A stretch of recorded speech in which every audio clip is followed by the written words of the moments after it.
Yo, YouTube. They read it said disturbing internet mysteries. Let's get to it. I know I'm 3 days late, but you're watching it now. Mid-2020, beneath a Pink Floyd Instagram post, a user named KK22 left a comment that most people probably would have dismissed as a bot spam post and scrolled past without thinking much of it. It read, "Help me. I'm an artist. I'm in trouble. I discovered a cannibalism restaurant here in Brazil. Now there's an agency of espionage torturing me. My parents were kidnapped. Can you save me? Please, I'm suffering." But underneath this desperate post, he included his full legal name, contact number, complete address, and the location of the said cannibalism restaurant, along with its email and a link to its website. On its own, something like this would be easy to dismiss as a troll or a cheap stunt to grab people's attention. But when other users visited the profile, the situation became a lot harder to brush off. His account was filled with nearly identical posts, all repeating the same accusation and begging strangers to help him before it was too late.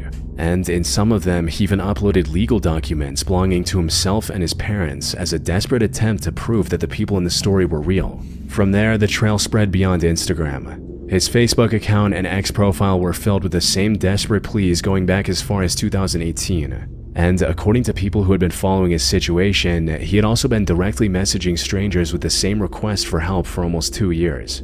Eventually, some users also found an art account connected to him, where he often posted dark and disturbing drawings with captions that use phrases like "destroy fascism" and "socialism is fascism," along with frequent references to the same cannibal restaurant. Because of this, one of the first theories many people landed on was that the entire thing was an ARG attempt gone too far. An ARG, or alternate reality game, is basically a fictional story told through real-world platforms, where creators use social media accounts and online profiles as pieces of the narrative. So, from this angle, Kaike's post could be read as a horror project that began with his art and then slowly expanded into something much harder to separate from reality. But that theory had one major problem. If this was a performance, it was an incredibly strange one. There was no clear puzzle to solve and no satisfying reveal waiting at the end. Instead, it was just Kaike repeating the same accusation with a level of commitment that made it feel like something he genuinely believed was happening to him. And that left one uncomfortable possibility open. What if he wasn't trying to create a horror story at all? What if he actually believed every word of it? As strange as the phrase cannibalism restaurant sounds, the idea isn't completely unheard of in Brazil. Because just 8 years earlier in 2012, 3 people were arrested in Garanhuns in the Brazilian state of Pernambuco after the police accused them of murdering at least 2 women, consuming parts of their bodies, and using the rest to make stuffed meat pies that were sold to unsuspecting customers. And what made this case even to the police I know I just didn't hear that. Make sure I heard that right. accused them of murdering at least 2 women, consuming parts of their bodies, and using the rest to make stuffed meat pies that were sold to unsuspecting customers. That's so evil. First of all, not only you are consuming body parts and chopping them up, not only you doing that, you're also serving people's bodies parts chopped up to people. That's some sick shit right there, bro. Man, you gotta, like, nowadays, bro, you really gotta watch where you eating at and what you eating, bro, because you just never know, bro. That you just never know nowadays, bro. It's so crazy, bro. You gotta watch out, bro. And what made this case even more disturbing was how ordinary the operation looked from the outside. According to the police, the pies were sold even to schools and hospitals. Now, on its own, this case had no apparent connection to Kaike's story, but it did make Kaike's claim feel slightly less impossible than it first sounded. The problem was that beyond the accusation itself, he never provided anything that actually proved what he was saying. And when people tried to approach him directly for more information, his answers didn't make the story any clearer. For instance, when a Reddit user DM'd him and asked about the supposed espionage, all he got back were fragmented responses like, "They're torturing me, it's an evil organization, it's because they're evil." He sounded terrified, but every attempt to get a clear explanation out of him circled back to the same handful of words. And that's what made the website link he had been attaching to his public posts and comments this whole time so important. Out of everything he flooded the internet with, it was the one piece of information that could actually be checked. But when users followed the link, it led to the website of a hospice and rehabilitation center. When entered into Google Maps, it takes you to a medical facility called Baramed Support House. The building itself looked completely ordinary. Nothing about it pointed toward the kind of horror Kaike was describing. Even the Google reviews described it like any other care facility, with patients and families praising the staff for their attention and support. And these details changed the entire shape of the mystery. Maybe Kaike wasn't exactly lying. Perhaps he had been a patient in this medical center at some point, and because of some kind of severe paranoid psychosis, he had come to believe that the doctors and caregivers around him were not treating people, but harming them. It would explain why his story never produced any solid evidence, while also explaining why he seemed so genuinely terrified every time he repeated it. But, as believable as this theory sounds, it has one major problem. Nowhere on Baramed's website did it describe itself as a psychiatric facility or somewhere that treats severe psychological disorders. Their service seems to be directed mainly toward elderly patients. This makes it less likely for Kaike to be a patient at this medical center. But after spending more time with the details of this case, I started to notice something that I haven't seen anyone else point out. Kaike's posts always mention two things together: the cannibalism restaurant and the claim that his parents had been kidnapped. And in some of his most desperate uploads, he posts his mother's government-issued identity card as proof that she was a real person. At first, that seems like a strange thing to prove. Nobody was questioning whether his mother existed. But Baramed is a continuing care facility. It's the kind of place where families admit elderly relatives for long-term treatment. And if Kaike's parents had been placed there by other family members and he didn't understand or didn't accept that decision, then everything about his story starts to look different. In his mind, his parents hadn't been admitted for medical care, they had been taken against their will, and the people looking after them weren't doctors, but something far worse. It would explain why he posted the same address hundreds of times and couldn't give a clear answer when people reached out to him. And it would explain posting his mother's identity card for the world to see. He believed someone had taken her and no one around him was doing anything about it. Either way, both theories still rely on the same foundation: that Kaike was mentally ill and that his paranoia had gotten severe enough to twist a normal care facility into something horrifying inside his own head. Unfortunately, there is no way to confirm any of this, because at some point after the story started gaining attention online, all of Kaike's accounts went dark. It's possible that the people around him or someone who knew him eventually stepped in and got him the help he needed. But until Kaike himself resurfaces or someone who knew him comes forward with an answer, this is where the case stays. On April 1st, 2009, a YouTube channel named Bobby Joe Blythe 007 uploaded a strange video titled "Jesus Taught Me." It was old, blurry footage that was clearly transferred from a VHS tape and recorded in an entirely different era.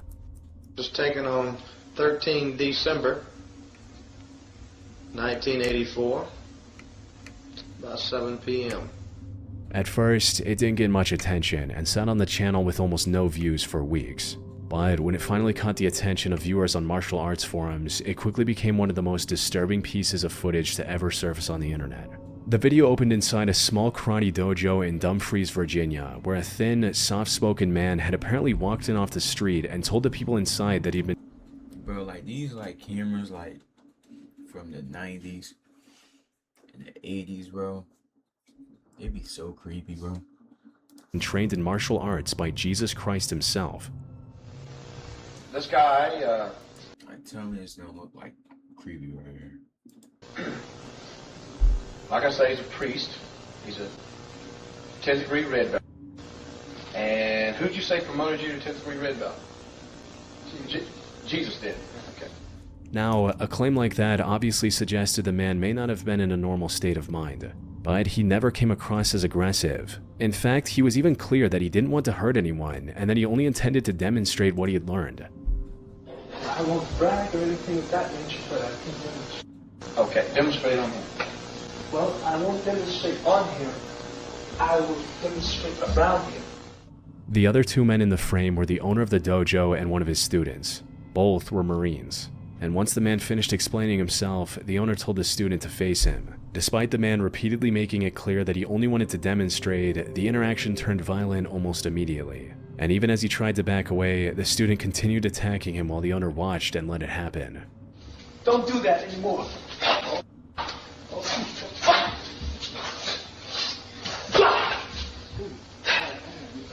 No, just don't do that. Good. I'm not a fighter. The situation continued to escalate until the man was badly hurt and lying almost unresponsive on the floor. That don't even look like a real fight. Like that look like some like Disney shit. While the owner told the others to drag him out. The video then cut to the camera focusing on the floor where a trail of blood led toward the exit of the dojo. And according to the description beneath the video, the man was later found by police officers inside a dumpster behind the building, strongly insinuating that he had been killed. But neither the footage nor the description made it entirely clear whether the man had actually survived what had happened to him or not. And that was what horrified everyone who came across the video. So once martial arts forums got a hold of the clip, it spread fast, and people started trying to figure out where it had come from. The first major clue was the username of the channel itself, which led viewers directly to Bobby Joe Blythe, a former US Marine and the same man who appeared to be giving orders in the video. As for the dojo, it had been a storefront in a shopping center in Dumfries, Virginia. By the time the video appeared online, the place had already been shut down for years. These details only made the entire situation more difficult to explain. Because if this footage actually showed a brutal assault, then why would Bobby be the one to upload it to YouTube decades later? Maybe, in his mind, what happened in that room wasn't a crime at all. When viewers went through the rest of his channel, the videos gave a much clearer sense of the kind of authority he believed in. We don't tolerate this, nobody in our domain.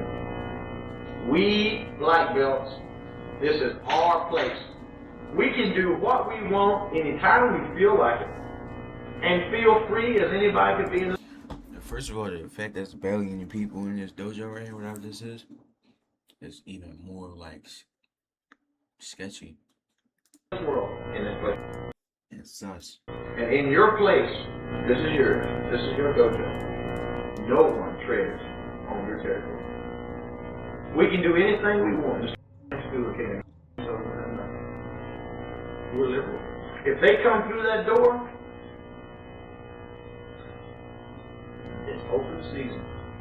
And if this was the kind of violent culture Bobby had built inside his dojo, it would explain how a badly wounded man could be dragged out the back door without anyone in the room treating it like something that needed to be reported. Naturally, viewers began contacting local authorities and sending them the footage, believing they had uncovered evidence of a crime that had somehow gone unnoticed for decades. But just days later, Captain Ronald Mackey of the Dumfries Police Department released a statement that seemed to shut the entire mystery down. According to him, the victim had survived the attack and had been interviewed by police after the incident. On paper, that should have been the end of it. Except, the explanation started falling apart as soon as more details came out.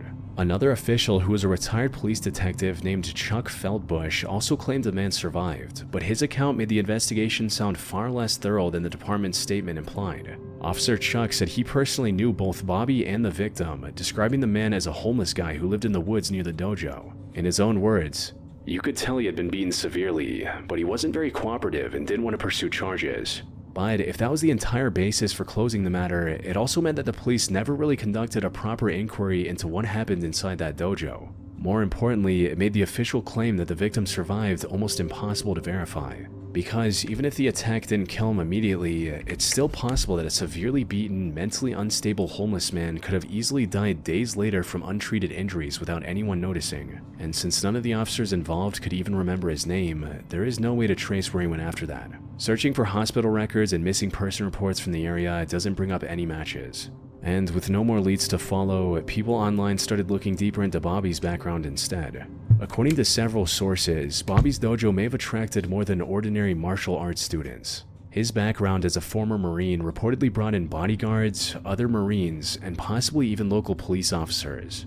If that's true, it could explain two things at once: why the response from the local authorities felt so strangely muted, and why Bobby felt confident enough to post the video publicly in the first place. And if both of those things are true, they point to a simple but uncomfortable possibility: that the case didn't go anywhere because the people responsible for investigating it were too close to the people involved.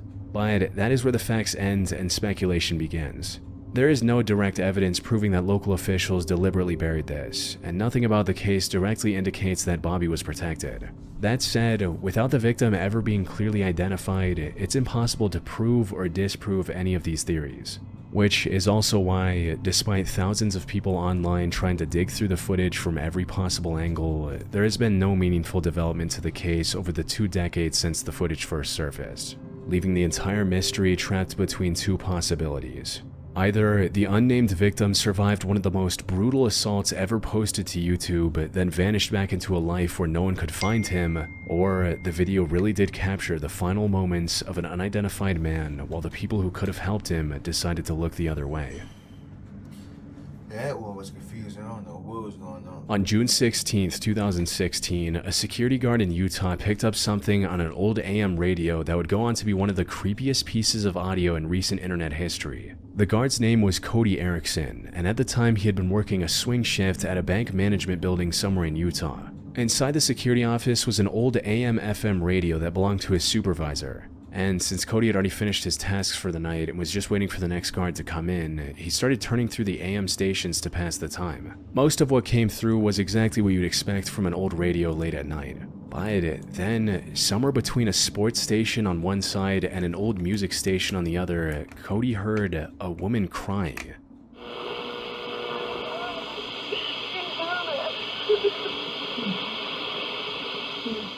He tried adjusting the dial multiple times, hoping to pull the signal in more clearly, but each time he moved it, the broadcast either faded into static or got buried underneath one of the nearby stations. Still, what little came through was disturbing enough that he pulled out his phone and started recording. In the audio, the woman sounded like she was pleading with someone to leave her alone, and at one point, she mentioned 2 children.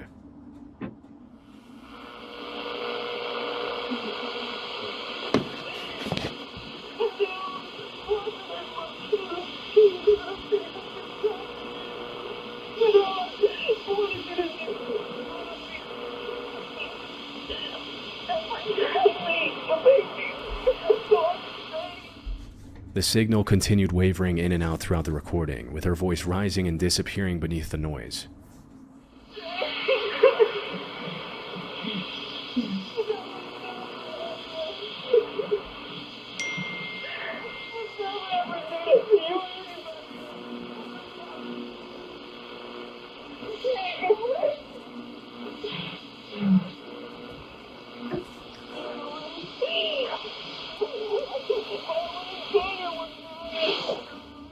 And then, right at the end, the static cleared just long enough for another voice to come through and say something that nobody has ever been able to agree on.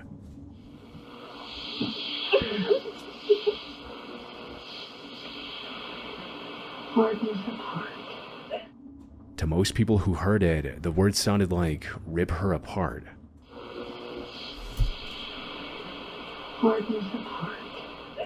After this, the broadcast... Let me see. Let me turn it up a little bit. Cut out complete.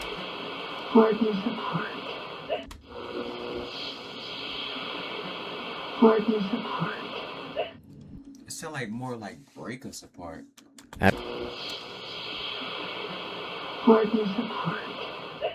After this, the broadcast cut out completely. Cody later checked that same stretch of the dial twice a night over the following days, hoping to hear it again, but the voice never returned. So, left with a recording he couldn't explain, he uploaded it to YouTube, hoping someone online might be able to figure out where it had come from. The first, and probably the most comforting theory that the internet came up with, was that the recording was just a scripted performance. The reason is that AM radio isn't as predictable as FM. Depending on where you are and how late you're listening, the dial can pick up all sorts of broadcasts, including old horror dramas and detective shows. So, according to this theory, Cody could have simply tuned into the middle of a fictional scene, and the crying woman was just an actress, while the distorted signal made the performance sound a little too real. Some other users also suggested that it could have been a drive-in movie theater leaking its audio into the radio. For those who don't know, outdoor theaters often transmit film audio over short-range radio so viewers can listen through their car speakers, and that signal can occasionally bleed onto nearby frequencies, which would mean what Cody heard was nothing more than the climax of some horror film leaking out of a transmitter somewhere down the road.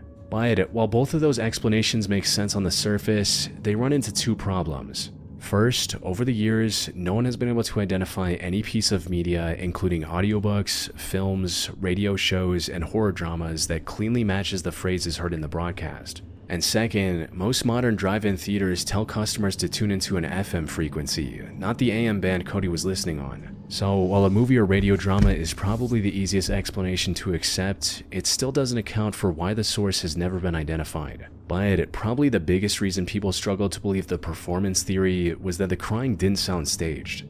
It didn't have the rhythm of an actor waiting for a line, or the clean emotional arc of a scene written to build tension. It sounded broken and uneven, like someone who was struggling to hold themselves together. And this led one Reddit user to suggest a very different theory. According to them, the recording may have come from a call-in radio show, possibly one where distressed callers reached out to a church or counselor for help, and the woman might have been crying while describing something terrible that had happened to her in the past.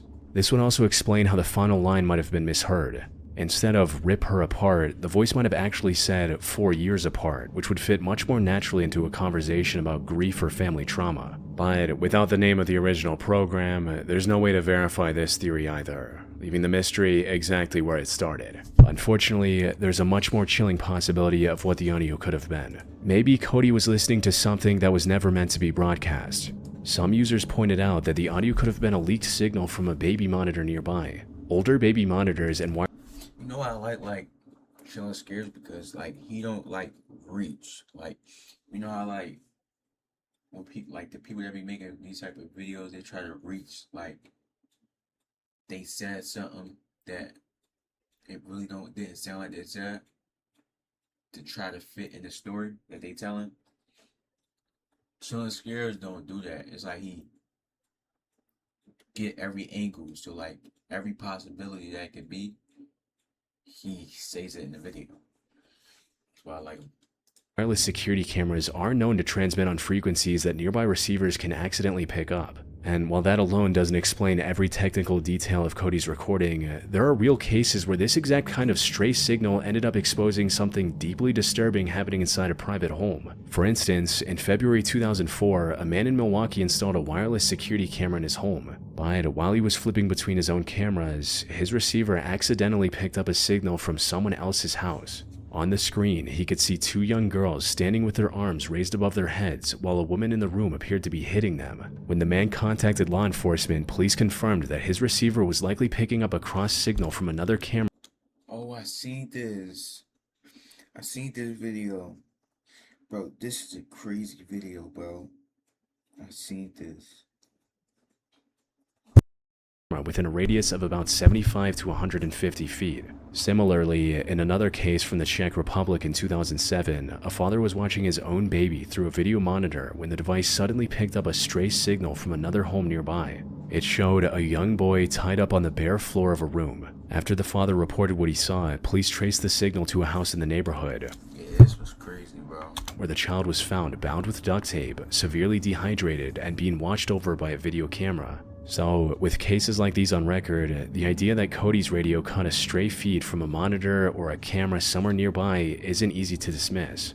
And if that's what happened, then what he was listening to may have been an act of domestic violence, or something much worse, playing out in real time. Unfortunately, without the original broadcast ever being identified, the mystery can't move past speculation. All we really have is a short 2-minute recording of an old radio in a quiet security office. And unless that source is ever found, we may never know whether Cody captured a piece of fiction or something far more real that was never meant to be heard. On May 1st, 1995, a University of Arizona student named Brian Hance was flipping through the campus newspaper, the Arizona Daily Wildcat, when a strange full-page message on page 16 caught his attention. The page was filled with mathematical symbols, scientific notations, and historical references, including an image of Martin Luther surrounded by formulas and cryptic diagrams. At the top, it carried a simple title, May Day 1995. At first, Brian didn't think much of it, assuming it was either an invitation to some college fraternity or some secret club. But this assumption would be proven wrong over the next 2 years, because every year a new version of the same kind of message appeared in the paper. The pages blended mathematics, maps, biblical passages, historical figures, scientific diagrams, and fragments written in Latin, Greek, Hebrew, German, and other languages. Some even included musical notation or hand-drawn illustrations. Others referenced philosophers, theologians, and pivotal moments in history. By 1997, Brian was working as the web administrator for the Arizona Daily Wildcat, which gave him access to the paper's entire archive. So he spent days digging through decades of old issues, and what he found unsettled him on two fronts. First, these cryptic pages weren't new. He found similar messages stretching back years, eventually tracing the mystery back to the early 1980s.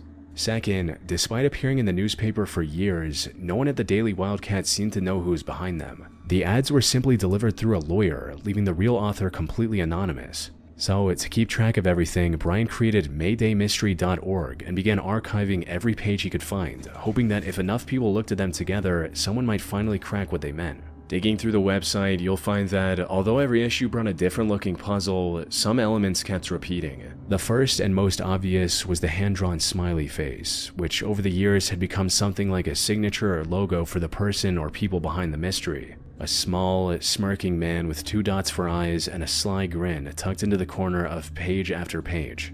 On top of this, Martin Luther also appeared repeatedly, either directly or through references. And so did one particular word. Leitmotif. It's a German word that means recurring theme, which is interesting because recurring themes are exactly what these advertisements seem to rely on. At first glance, it's easy to dismiss the archive as the work of a schizophrenic, a theory that has been debated for years on the internet. But after combing through dozens of them, there are two reasons why I don't think that theory holds up. For one, the advertisements are incredibly detailed. They pull together mathematics, history, religion, science, multiple languages, maps, and recurring symbols in ways that stay surprisingly consistent over decades.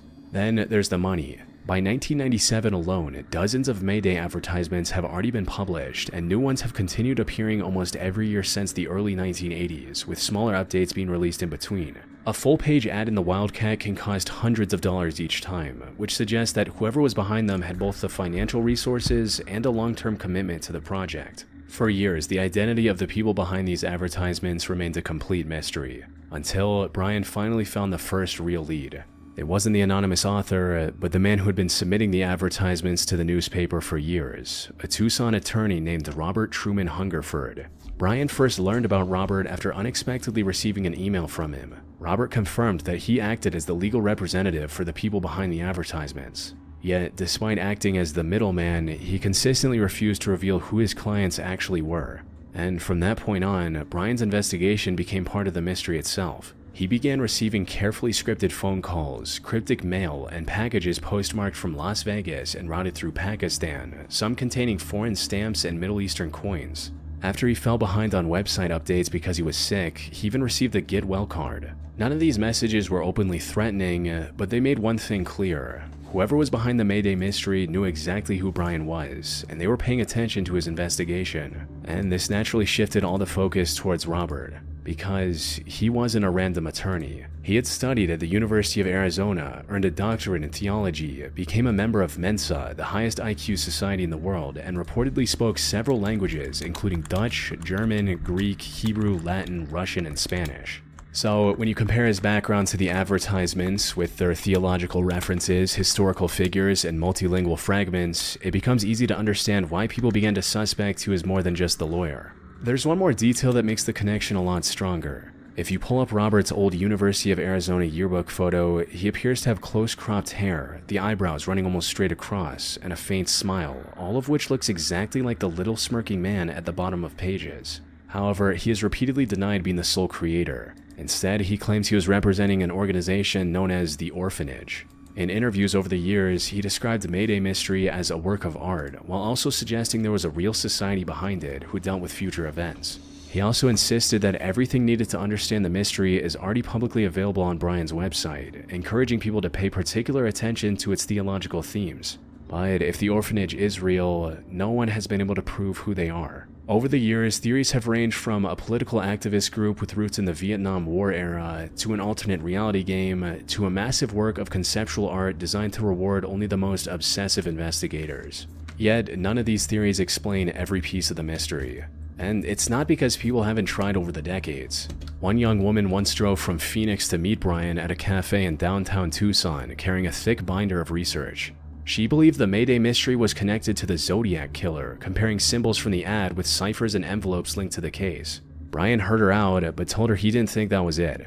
And before she left, she told him she had already sent everything to the FBI. But not every theory was that far-reaching. One of the most interesting clues came from an anonymous contributor on Brian's website who used the name Near a Terminal. Unlike most people, this person seemed to understand how at least part of the puzzle worked. For one of the earlier ads from the 1980s, the person pointed out that if you counted the brushstrokes in the Chinese characters, you got 24, and if you counted the letters in the English word above them, Richmond, you got 8. Put them together and you get 8/24, or August 24th. And sure enough, the next ad in the series had appeared on August 24th. However, it remains as one of the only times anyone has ever produced a clean, verifiable decode of any part of the mystery. Brian became convinced that Near a Terminal was somehow connected to the orphanage. However, even that breakthrough only cracked one tiny piece of one ad out of hundreds. And that is what makes the Mayday mystery so unsettling. Every time one part begins to make sense, the larger picture becomes even harder to see.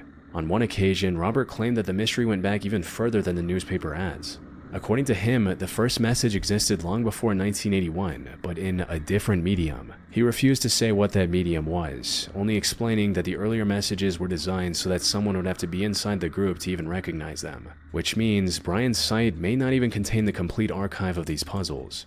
Nonetheless, for nearly 3 decades, Brian preserved the ads, letters, and any clues connected to the mystery. But even after all this, he never came even close to understanding what the messages actually meant. After more than 40 years, countless investigators, and hundreds of theories, the Mayday mystery remains unsolved. On September 12, 2008, a 49-year-old Delta Airlines employee named Charles Peck was on his way to Los Angeles for a job interview. The interview was at Van Nuys Airport, and if he got the job, it would finally allow him to move to California and marry his fiancée, Andrea Katz, who had been waiting for him in Westlake Village.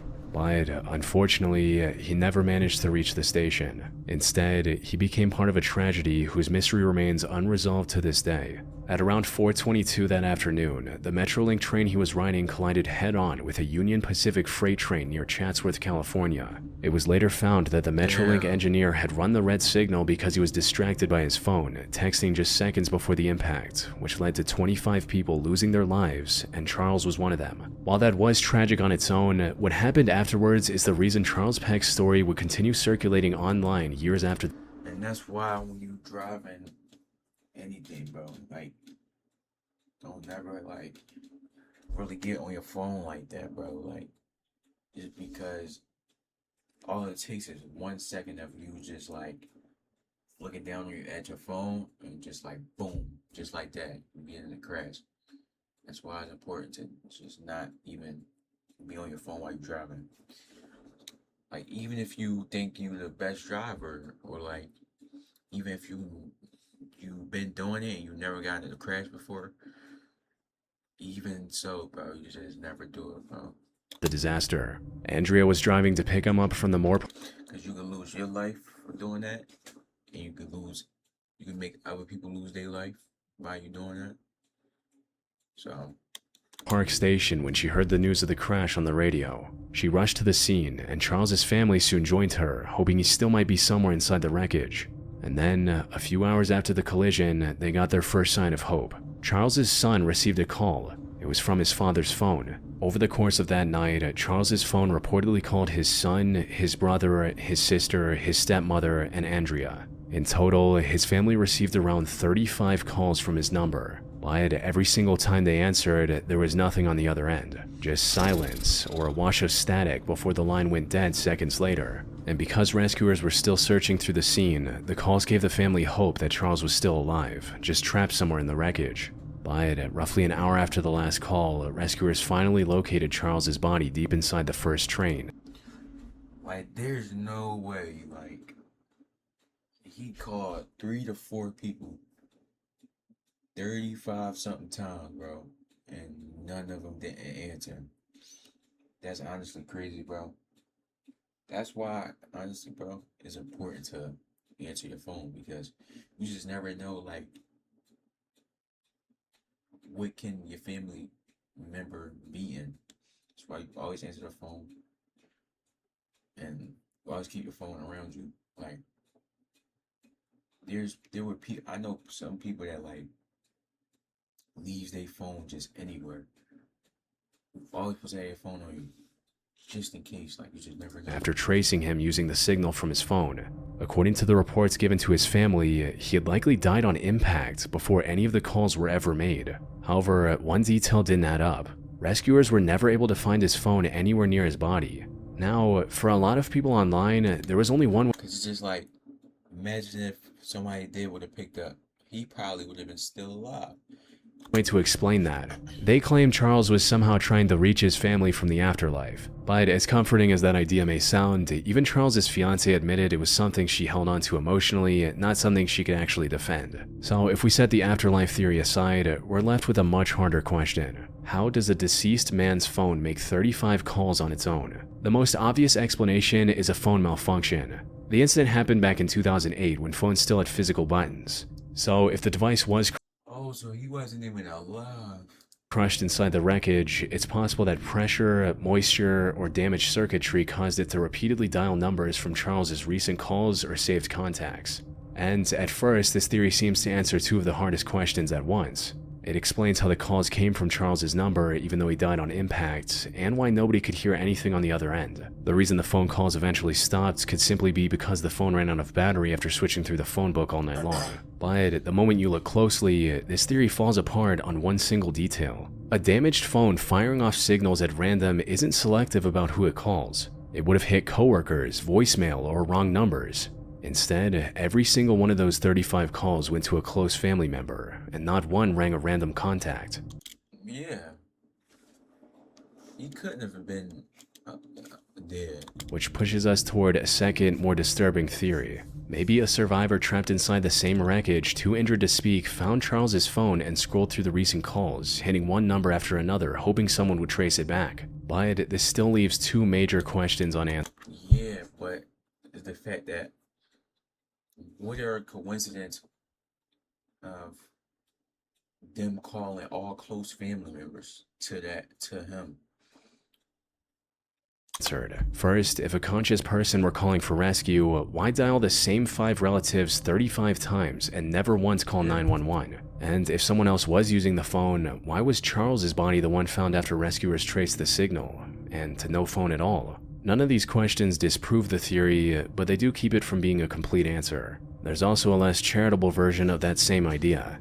Instead of a survivor, maybe someone passing by the wreckage picked up Charles's phone from the debris and started calling his family as a sick, deliberate prank. And out of every theory so far, this is the only one that fully accounts for the missing phone. Somebody took it with them. But it doesn't explain the fact that the rescuers located Charles by tracing the signal from his phone directly to him. If someone really took it with them, the signal should have led rescuers somewhere else entirely, not deep inside the first train where Charles's body was found. Which brings us to the most uncomfortable possibility. What if Charles didn't die right away? For that to be true, the coroner would have had to be wrong about the time of death. And at first, that sounds like a stretch. But it becomes a little less far-fetched when you learn that the officials handling this case had already made at least one documented error involving Charles. In the initial victim list that was released, Charles was listed as 58 years old, nearly 9 years off his actual age. Now, the mistake was shortly corrected, and on its own, it isn't enough to prove that the coroner was wrong about when Charles died. But it does remind us that the public version of events was assembled in the middle of a chaotic, mass casualty disaster where rescuers were trying to save lives, identify bodies, and communicate with grieving families all at the same time.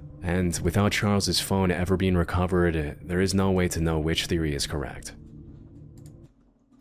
I think he survived the crash and he was just calling his family members and none of them picked up. Crazy video though, man.